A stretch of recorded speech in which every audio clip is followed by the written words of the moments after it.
രാജകീയമായ അന്തസ്സോടുകൂടിയാണ് ശ്രീരാമൻ മറുപടി പറയുന്നത്.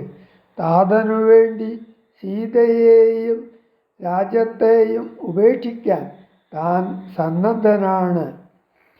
ഈ വാക്യത്തിന് പിൽക്കാലത്ത് എത്ര വലിയ അർത്ഥമാണ് കൈവരുന്നത്. പിതാവിനു വേണ്ടി എന്തും സഹിക്കാൻ താൻ തയ്യാറാണെന്നാണ് ശ്രീരാമൻ പറഞ്ഞു തുടങ്ങിയത്.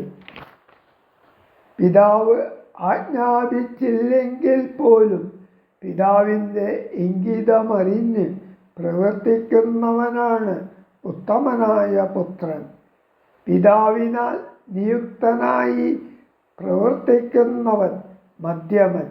പിതാവിനാൽ പറയപ്പെട്ടാലും അക്കാര്യം ചെയ്യാൻ സാധ്യമല്ലെന്ന് പറയുന്നവൻ മാതാപിതാക്കളുടെ മലം എന്ന് സജ്ജനം പറയുന്നു. ആകയാൽ ഉത്തമ പുത്രനെപ്പോലെ താതനിയോഗം അനുഷ്ഠിക്കാൻ തനിക്ക് ഒട്ടും വിഷമമില്ല. ശ്രീരാമൻ സത്യം ചെയ്യുന്നു. അപ്പോൾ കൈകേയി ദേവി തൻ്റെ നിർദ്ദേശം വിശദമാക്കുന്നു. മാതൃവചന ശൂലാഭിഹതനായ മേദിനീപാല കുമാരനാം രാമനും എത്രയുമേറ്റം വ്യതീതനായി ചൊല്ലിനാൻ. ഇത്രയെല്ലാം പറയണമോ മാതാവേ, താതാർത്ഥമായിട്ടു ജീവനെ തന്നെയും മാതാവു തന്നെയും സീതയെ തന്നെയും ഞാനുപേക്ഷിപ്പനതിനില്ല സംശയം. മാനസേ കഥമതിനില്ലെനിക്കേതും രാജ്യമെന്നാകിലും താതൻ നിയോഗിക്കിൽ ത്യാജ്യമെന്നാലെന്നറിയുക നീ മാതാവേ. ലക്ഷ്മണൻ തന്നെ ത്യജിക്കെന്നു ചൊൽകിലും തൽക്ഷണം ഞാനുപേക്ഷിപ്പനറിയുക നീ. പാവകൻ തങ്കൽ പതിക്കണമെങ്കിലും ഏവം വിഷം കുടിക്കണമെന്നാകിലും താതൻ നിയോഗിക്കിലേതുമേ സംശയം. ചേതസി ചിത്തില്ലെനിക്കെന്നറിയുക നീ. താതകാര്യമനാജ്ഞപ്തമെന്നാകിലും മോദേന ചെയ്യുന്ന നന്ദനനുത്തമൻ. പിതൃനിയുക്തനായിട്ടു ചെയ്യുന്നവൻ മധ്യമനായുള്ള പുത്രനറിഞ്ഞാലും ഉക്തമെന്നാകിലും ഇക്കാര്യമെന്നാലേ കർത്തവ്യമല്ലെന്നു വെച്ചടങ്ങുന്നവൻ. പിത്രോർമലമെന്നു ചൊല്ലുന്നു സജ്ജനം.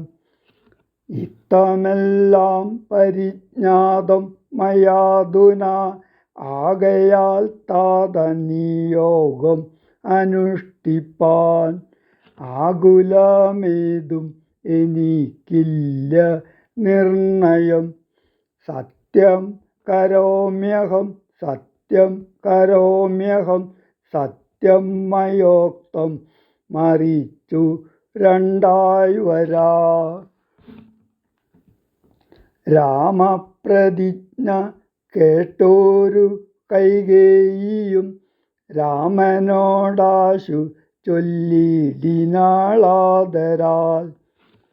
താതൻ നിനക്കു അഭിഷേകാർത്ഥമായുടൻ ആദരാൽ സംഭരിച്ചോരു സംഭാരങ്ങൾ കൊണ്ടഭിഷേകം ഭരതനു ചെയ്യണം.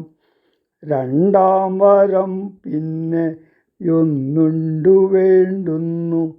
നീ 14 സംവത്സരം കാനനി താപസവേഷേണ വാഴുകയും വേണം. നിന്നോടതു നിയോഗിപ്പാൻ മടിയുണ്ടു മന്നവനിന്നതു ദുഃഖമാകുന്നതും എന്നതു കേട്ടു ശ്രീരാമനും ചൊല്ലിനാൻ. ഇന്നതിനെന്തൊരു വൈഷമ്യമായതു ചെയ്കഭിഷേകം ഭരതനു ഞാനിനി.